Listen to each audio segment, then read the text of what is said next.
হচ্ছে, তখন তাৎক্ষণিকভাবে জনভোগান্তির বিষয়টা বিবেচনা করে আমরা তাদেরকে চেষ্টা করেছি যে আইনের মধ্যে থেকে সরিয়ে দিয়ে জনভোগান্তি যেন না হয় সেটা নিশ্চিত করার জন্য। সেজন্য পরবর্তীতে তাদেরকে আমাদের ধাওয়া দিতে হয়েছে, তারা চলে গিয়েছিল। তো সেটি করতে গিয়ে আমাদের পুলিশ সদস্যরা কয়েকজন আহত হয়েছে। এই মুহূর্তে পরিস্থিতি নিয়ন্ত্রণে আছে, আমরা দেখছি।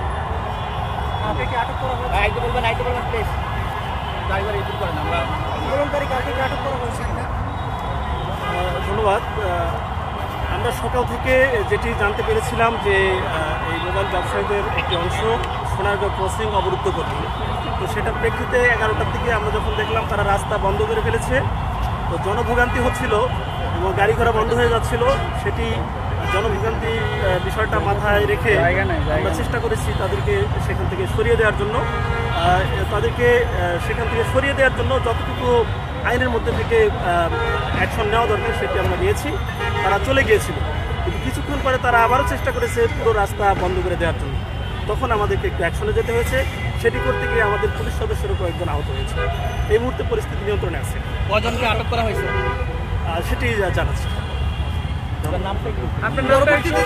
যারা মিছিল নিয়ে এসেছে তারা কারা? আমরা জেনেছি যে তারাও এই মোবাইল ব্যবসায়ীদের একটা অংশ।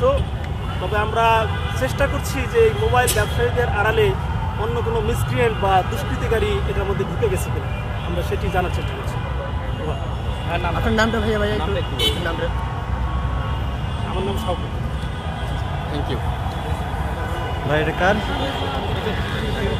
দর্শক, এই মুহূর্তে আইনশৃঙ্খলা বাহিনীর একজন কর্মকর্তার সঙ্গে আমরা কথা বলছিলাম। তিনি যেমনটি জানাচ্ছিলেন যে আজকে সকালে মোবাইল ব্যবসায়ীরা এখানে কারওয়ান বাজার এলাকায় তারা তাদের কর্মসূচি রাখে এবং পরবর্তীতে আইনশৃঙ্খলা বাহিনী তাদেরকে এখান থেকে বুঝিয়ে সরিয়ে দেওয়ার চেষ্টা করে এবং এক প্রকার তারা রাস্তা থেকে না সরলে যানজটের সৃষ্টি হয়। পরবর্তীতে আইনশৃঙ্খলা বাহিনী তাদেরকে এখান থেকে সরিয়ে দিতে জলকামান এবং সাউন্ড গ্রেনেড নিক্ষেপ করে এবং পরবর্তীতে দ্বিতীয় দফায় আমরা যেমনটি দেখেছি যে আইনশৃঙ্খলা বাহিনীর সঙ্গে তাদের পাল্টা ধাওয়ার ঘটনা ঘটেছে এবং প্রথম দফায় আমরা যেমনটি লক্ষ্য করেছি তাদেরকে জলকামান এবং সাউন্ড গ্রেনেড নিক্ষেপ করে সরিয়ে দেওয়ার চেষ্টা করলেও পরবর্তীতে তারা এখানে আবার অবস্থান করে এবং ইট পাটকেল নিক্ষেপ করে এবং আপনাদেরকে যেমনটি এই যে এখন দেখানোর চেষ্টা করছি যে রাস্তার মাঝখানেও কিন্তু পড়ে আছে ইট পাটকেল, যেগুলো মোবাইল ব্যবসায়ীরা আইনশৃঙ্খলা বাহিনীর দিকে লক্ষ্য করে ছুড়েছিল। এবং আমরা একটু আগেই যেমনটি আইনশৃঙ্খলা বাহিনীর সঙ্গে কথা বলে জানার চেষ্টা করছিলাম, তারা জানাচ্ছিলেন যে তাদের মোবাইল ব্যবসায়ী বাদেও কেউ বিশৃঙ্খলা করার চেষ্টা করছে কিনা সে বিষয়ে তারা কঠোর ব্যবস্থা নেবে এবং সেই সাথে তারা এখানে কঠোর অবস্থান নিয়ে আছে। দর্শক, এই মুহূর্তে দৈনিক ইত্তেফাকের মাধ্যমে আপনাদেরকে সরাসরি দেখানোর চেষ্টা করছি কারওয়ান বাজারের সর্বশেষ পরিস্থিতি। আপনারা যেমনটি দেখছেন এখানে আইনশৃঙ্খলা বাহিনীর বেশ কঠোর অবস্থান রয়েছে এবং রাস্তার মাঝখানে আমরা দেখছি যে অসংখ্য ইট পাটকেল পড়ে রয়েছে, যেগুলো মোবাইল ব্যবসায়ীরা আইনশৃঙ্খলা বাহিনীর দিকে লক্ষ্য করে ছুড়েছিল। আমরা যদি জানিয়ে রাখি যে আইনশৃঙ্খলা বাহিনীর আজকে একটি কর্মসূচি রয়েছিল, তাদের কয়েকটি দাবি রয়েছে, সেই দাবি দেওয়ার জন্যই কিন্তু তারা এই কারওয়ান বাজারে অবস্থান নিচ্ছিল। এর আগেও আমরা দেখেছি তারা তাদের কর্মসূচি রেখেছিল এবং সেটিকে লক্ষ্য করে আজকে আমরা যেমনটি লক্ষ্য করছি যে দফায় দফায় আইনশৃঙ্খলা বাহিনীর সঙ্গে তাদের পাল্টা ধাওয়ার ঘটনা ঘটে এবং এতে করে আইনশৃঙ্খলা বাহিনীর বেশ কয়েকজন আহত হয়েছে এবং সেই সাথে আন্দোলনকারীদের আমরা যারা এখানে এসেছিল তাদেরকেও আমরা দেখেছি যে বেশ কয়েকজন আহত হয়েছে বলে তারা জানিয়েছেন। দর্শক, এই মুহূর্তে যেমনটি দেখছেন যে কারওয়ান বাজারের রাস্তার পাশেই অসংখ্য ইট পাটকেল পড়ে রয়েছে। মূলত আইনশৃঙ্খলা বাহিনীদের সঙ্গে যখন পাল্টা ধাওয়ার ঘটে ঠিক সে সময় আমরা এখানে লক্ষ্য করেছি।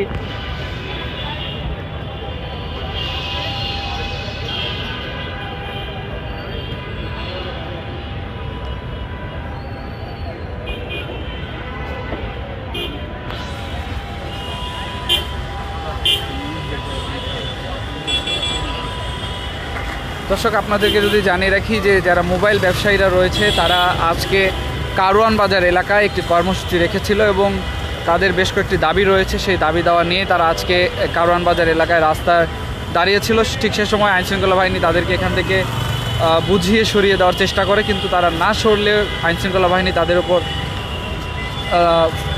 জলকামান নিক্ষেপ করে আমরা দেখেছি। তারপরেই এখান থেকে তারা সরে যায় প্রথম দফায় এবং দ্বিতীয় দফায় আমরা দেখেছি যে তাদের সঙ্গে পাল্টা ধাওয়ার ঘটনা ঘটেছে। এবং আপনাদেরকে জানিয়ে রাখি যে মোবাইল ব্যবসায়ীদের যেই দাবি দাওয়াগুলো রয়েছে সেগুলো যদি আপনাদেরকে জানিয়ে রাখি যে তাদের বেশ কয়েকটি দাবি রয়েছে, যেন সেই দাবিগুলো তারা তাদের সেই দাবি দাওয়াগুলো যেন পূরণ করা হয়, সেই লক্ষ্যে কিন্তু তারা এই কারওয়ান বাজার এলাকায় অবস্থান নিয়েছিল।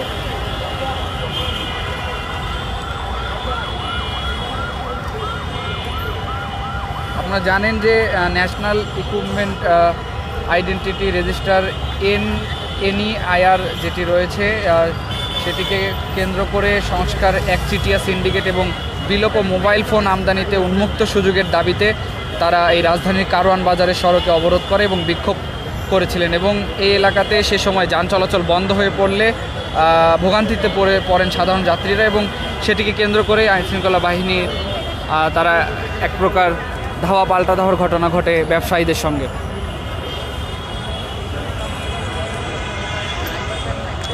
দর্শক, এই ছিল এখনকার কারওয়ান বাজার এলাকার সর্বশেষ আপডেট। পরবর্তী আপডেট পেতে অবশ্যই দৈনিক ইত্তেফাকের সঙ্গেই থাকবেন। সবাইকে ধন্যবাদ জানিয়ে শেষ করছি।